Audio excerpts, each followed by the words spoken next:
beri keling. Sizga mumkin. Ha, mumkinmi? Ha. Qani bu go'shtlarni qayerdan olib kelyapsiz o'zi? Endi ochig'i biz Qoraqalpoqqa Xorazmni eng shuni vek solgan go'shtlardan olib kelganmiz. Mana sizga aytaman, ma'lumotni aytaman.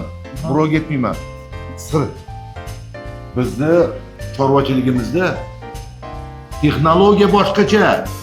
Mana Toshkentda qarab mol boqishadi. Men bilmayman. Lekin bizda Qoraqalpoqda, Xorazmda dum yaxshi, dum. Qarang, biz mollarni dalalarda, adirlarda, cho'llarda giyoh terib yeyishmaydi. Biz o'zimiz terib yediramiz. Biz kayfiyatiga qaraymiz. Haftada bir marta biz konsert qilib beramiz. Gala konsert. Mashhur yulduzlar kelib bularga ashula aytadi. Bular xursand bo'lib orzu qilib o'zbek xalqini bir xursand qilamiz deb o'zlari rozi bo'lgan. Sizlarni so'yamiz, sek kundaga boshini qo'yib bergan. Tushunyapsizmi?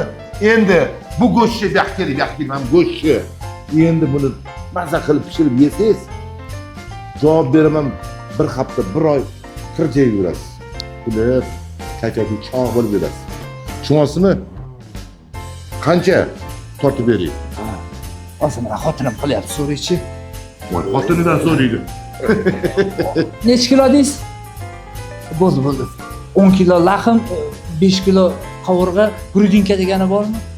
Nima siz butun mahalla olib ketyapsiz go'sht? Yo'q. Farqi yo'q, bo'l, hozir tayyorlab beraman.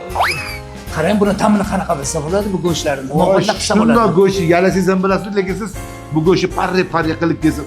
Qozonga shunday bosib, nomiga shu tuz solib, bir dimlab qo'ying. Bu xil bo'lib, shu yeganingizdan keyin borib tirjayib yurasiz.